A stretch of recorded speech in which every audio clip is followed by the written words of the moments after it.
My name's Jeremy Marinas. I'm the Vice President for Enrollment Management here at Tiffin University, and I'm excited. This is awesome. Welcome. Let's give each of you a round of applause.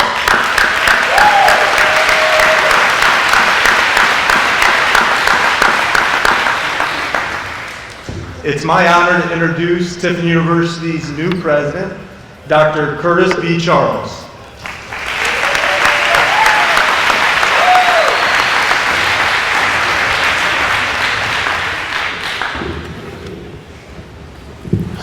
Everybody's thinking what he's going to say, right?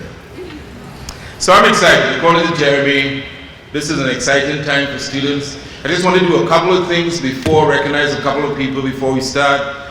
We have one of our board of trustee members at the back. Could he wave? Our board of trustee is who my bosses are, and they govern the university. And then every leadership has a team. We have our leadership team, which is our vice presidents right in this row here. You guys wave? Thank you. And one of the things is, so that we're here this morning, and I just wanted all the parents to please stand, and if the kids who are your students who are going to be here could just give our parents a round of applause. We wouldn't be here without them.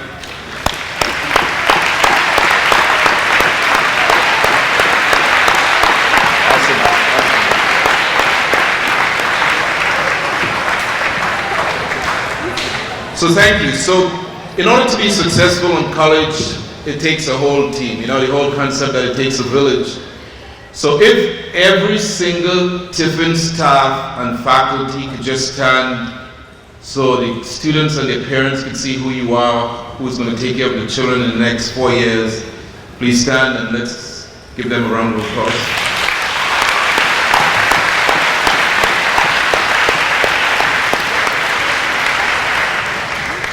So I know for parents, this is really emotional. I tell you, we have my wife and myself have 4 kids. We have done this 3 times. So if you need any advice when the tears come, just give me a call. They're gonna come. You're gonna leave your kids with some strange looking people. And you're gonna wonder whether they're safe. And I want to assure you that we are gonna do everything within our power to take care of them and make sure that they get the degree that they came here to get, and make sure that we protect them as much as they allow us to do that. But I know it's a tough thing for parents. So if there's anything we could do to make the separation easier, as you ease out of it this afternoon, please let any one of the staff know so we can help you out. In terms of the students, one of the things I try to tell students a lot is the same excitement that you see today, and it's really contagious today, right? So the same excitement, we expect to see that same excitement 4 years from today, right? We have an incoming class of about 490 students. It is my expectation that all 490 students will graduate in 4 years, right?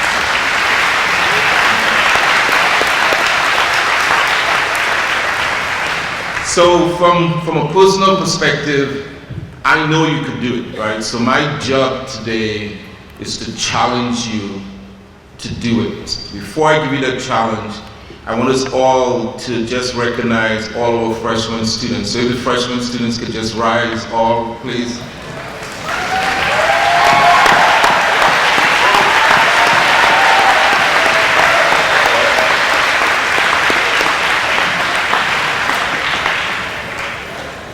So we joined to the hips, right? So this is my first year as president. So you are my class. So I'm going to be working hard for all our students, but I'm going to be working extra hard to make sure that all of you all graduate in time.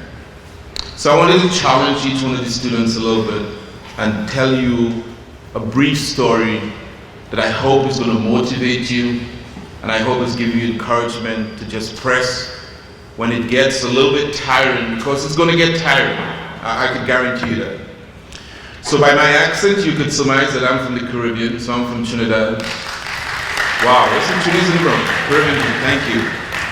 And if you are familiar with the English system of education, wherever the English colonized, and we were one of those countries, there's an exam called the Common Entrance Exam, where at the age of 11, you sit an exam, and if you pass that exam, you go on to high school. If you fail that exam, you're considered doomed to society. You're looking at the University of Tiffin, the president of Tiffin University, who failed that exam at 11 and never attended high school. And let me tell you what happened when that happens. So imagine that this is an entire room filled of 11 years old, and somebody's at the loudspeaker like myself and announces everyone who passed that exam at 11. And I remember in my class there was a group of like 300 students from different sectors, and in my class there were like 3 people who failed the exam, and I was one. So imagine the 300 people here that Curtis Charles failed the Common Entrance Exam. So between 11 and 14, I had to stay in school because it had to be legal. So I had to stay in school, in primary school. And then at the age of 17, it is my belief that God opened the skies, right? And at the age of 17, there was a professor from England who came to Trinidad and would ask me whether I wanted to attend evening classes. So all the evening classes were for students who were from high school, that failed high school and went back to repeat the courses. So I had no concept of going into those classes. But I was one, and I am one of 7 children. I'm a first generation, first in my family to go to college. My mother was a housewife, my dad was a fire officer. We had no money. And many a times we had no money, and we had no money. And many a times we had one bowl of food to share for my 6 siblings and myself. So there wasn't any money to pay for the evening classes. But I was determined that I had this opportunity. I don't know where it was going to take me, but I was going to get the opportunity. So in order to pay for the evening classes, I had to work. And I didn't just have to do any work, I had to do menial work. So when you drive on the streets and you're going back home, and those white and yellow lines that separate the roads, I used to paint those white lines at 17 years old in 116 degrees in Trinidad. I would paint those lines, I would go home, take a shower, and I would go back and study. When that wasn't sufficient for the money to pay for evening classes, I used to put my pickaxe on my shoulder, put on my tall yellow boots, blue boots, black boots, and walk up 2 miles to dig ditches to lay pipes so that I could build pavements. I say that to tell you that in 2 years later, I had the equivalent for American University, got accepted to Ohio State University, got accepted to Washington State University, University of Miami, and Howard University, where I did my undergraduate in architecture. There is nothing that you can do. There is absolutely nothing. I had the great fortune to do graduate school at the #1 engineering school in the world, Massachusetts Institute of Technology. If I could do it, then anybody could do it. So I wanted to come to you to challenge you, both the parents, and challenge both the kids, that you have 0 excuse to fail. Because I painted the lines for you, and I dig the ditches for you. You don't have to do any of that in college. All you have to do is to come here, apply yourself, study your work, stay out of trouble, and graduate on time, and you should become greater than the university president. Because if I could have failed that exam at 11, walk on the street to earn money to go to classes, go to Massachusetts Institute of Technology, did my PhD, work at IBM Global Services, become a university administrator, and be here to stand in front of you as the president of Tiffin University, the sky's the limit for you. The sky's the limit. You have 0 excuse to fail. 0. So when I say that you are my class, I mean that you are my class more than just the fact that I'm the new president. You are my class because you're the first class, and here's the story. So I want you to be restless when you think about giving up. I want you to be uncomfortable when you think about being mediocre. Mediocrity should be like hives on the skin. Anybody ever had hives? That thing scratches the skin out of you. Mediocrity should be like that. You should strive for excellence. Is this going to be easy? Come on, man. If it was easy, you wouldn't be sitting here. This is not going to be easy. But every staff and faculty from Tiffin University that you see stood up here just now, they could only help you if you work it. This only works if you work it. If you had accommodations in high school for learning disability or physical disability, you need to come and tell us. Take a look at this. Take a look right here, right? Here's a student who needs to sign, and we're providing this for the student, right? If you have an accommodation for learning disability in high school and you come to college and you do not tell us that, there is no way that we could assist you to be successful. College is difficult enough that if you had accommodations in high school, you just cannot succeed if you don't get it at college. So this is what I tell students. You might be ashamed to go to the accessibility office. You might be ashamed because the girls or the guys might see you. But hear what? Shame never graduates. If I was shame, I would have never painted those lines. If I had anything to concern with shame, I would have never put that pickaxe on my shoulder and dig that ditches in order to get the money to go to evening classes to be here. You just need to do what you need to do. There's no roadmap to this. You do what you need to do, a door open. You do what you need to do, a door open. You do what you need to do, a door open, and everything's just going to take care of itself. You just need to work this. So I want you, whenever you see me on campus, say, you know what? That's the funny talking president that used to paint in that hot sun, that used to dig them ditches, and I'm proud that he's my president. I'm proud that you're my students. We're proud that you're here today. We're proud that you're going to be successful. I want every one of you here to be successful. And I challenge all the faculty and the staff to make sure that you get your money's worth. So I'm going to challenge you to make sure that you get your money's worth. Whether you took loans, whether your grandma paid for you, whether your mother paid for you, somebody paid for you to get this education. Make them professors work. Make them work. I mean, you can't be here sitting down, getting something that you think is inefficient, and you go back home. On the same token, you can't sleep and expect to learn anything. It never phases me that students will say, Dr. Charles, I just decided to sleep today. Dude, I mean, why would you come to college if you sleep? The philosophy I had in college was that I don't care how great my friends were intelligent, nobody could take the notes and explain what the professor said better than me sitting down in the classroom. So don't sleep. We will wake you up. Don't go to sleep. Get your money's worth. Education is expensive. You're going to be bogged down with some loans. We're going to try to make it as less as possible. But trust me, it's really unattractive to have a huge loan and be broke. Because Uncle Sam is going to get his money. So if he's going to get the money that you already borrowed, it makes sense that you finish this course of study. So we have students who are on athletic scholarships, we have students who walk on, we have students who are on aid scholarships. What we want you to do is to make sure that you contact your coaches. We have academic coaches, we have advisors. There's a center called Murphy Center. If you need academic support and if you need a tutor, go to Murphy Center. Don't be ashamed. Don't be ashamed. All you have to do when you think about being ashamed or when you think about giving up, just know that you have a president who grinds. Listen, when I was 17 years old, I had a brother that was 3 years younger than me. And I used to cry some nights just to beg my brother to teach me about mathematics. I mean, think about it. I was 3 years older than him. And my brother's a great mathematician.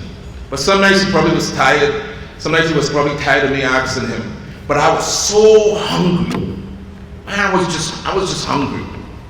I just wanted to make sure that if I get this opportunity, I'm going to do everything within my power just to be really, really, really successful. Because I didn't know when that opportunity was going to come its way again. So you don't know whether this opportunity at TU or any institution is going to come again. Grab it. I live by the philosophy that the opportunity of a lifetime is had in the lifetime of the opportunity. Let me say that again. The opportunity of a lifetime is having a lifetime of an opportunity. When I had the opportunity to go to evening classes, that was an opportunity of a lifetime. I was having a lifetime of that opportunity. When I dig those ditches, it was the opportunity of a lifetime that was having a lifetime of an opportunity. When I graduated from Massachusetts Institute of Technology, I was like, good God. I was just overwhelmed. Here is my dream that I finally realized. So for my graduate research, I did food production in a controlled environment in land, at sea, and in space. My entire graduate research was paid for by a Japanese company who I didn't know where they came from. But in 2005, when I was in undergraduate school, there was a foreign trip to Japan. And as I came on the aircraft, it said Scuba Expo, and I wanted to be involved in science and technology. I went to Scuba Expo. I found out who was the head of the technology that I wanted to use. I came back to the US, I started contacting them, and I just believe, you may have a lot of beliefs, but I just believe that my steps are ordered by God. When I look at everything that's connected, there is no other rationale to me. But I went to Japan in 2005, and when I went to MIT, I realized that the director of the architectural laboratory were great friends with this guy. Now, how does that happen? How does that happen with a little guy from the country in Trinidad end up being at one of the most prestigious engineering school and get his graduate degree paid for the research that he was doing? That's because you grind. That's because you grind. If you work it, it happens. If you sit back, somebody else take the opportunity. But the opportunity of a lifetime that happens in the lifetime of an opportunity, somebody's gonna get it. So my philosophy in life is just be me. Why not me? And you had to be able to be determined enough to do that. You had to want to be successful from a selfish perspective. I was telling all the athletes that I was meeting with this week, this is about you and having determination and what we call in Trinidad the bad mind to just be successful. I just want to be successful. I just want to be successful. So when I decided to become a university president, I was taken back to those hot Sundays and those ditches that I was digging. And I said that if God can move me from where I was to be in academics, then He has something for me to share with you to be the leader of an institution. So whether you want to believe it or not, this discussion was decided long before you and I were born. And I am proud to have painted those lines in 160 degrees, and I am proud to have digged those ditches so that I could be here on this day to encourage you. So stay for excellence, strive for excellence. Don't accept mediocrity. So I want to leave you with the fact that you have an opportunity. You have an opportunity of a lifetime. Reach out and grab it, because it may never come your way again. Just grab it. And when you get discouraged and when you get restless, just remember that your president knows what it is to paint lines in those hot sun. That your president knows what it is to be digging those ditches. That your president is a first generation college student like many of you. And since my path of being in college, my two younger brothers went to college. My oldest daughter is in law school. And this is a third degree. She did English, social work, and she's doing law. My second daughter did 4 years at Kent State in gymnastics and is doing her PhD in pharmacy at Chapel Hill. My son was delivered, just like you are doing right here, last week by my wife at Howard University in Washington, D.C. Our last daughter is in 12th grade, who moved with us here and going to be in college next year. For the students, even though I say this is selfish and this is about you, this really isn't about you. This is about the generations that come after you. This is about what legacy are you willing to leave for your children and your nieces and your nephews. So I'm going to tell you the same thing I told the athletes during this week. The moment you decided to come to college, you have a whole group of young little ones who are looking up at you. So it is a huge responsibility to be where you are today. Don't let down the next generation. Don't let them down. Build that legacy today. Start that legacy today. Make up your mind that you're going to leave a legacy of excellence in education for your children, your children, and your nieces and your nephews and the people who look at you. I believe in every one of you. If I could do it, man, the sky's the limit for you. So just rock on, man. Just rock on. Okay? Thank you.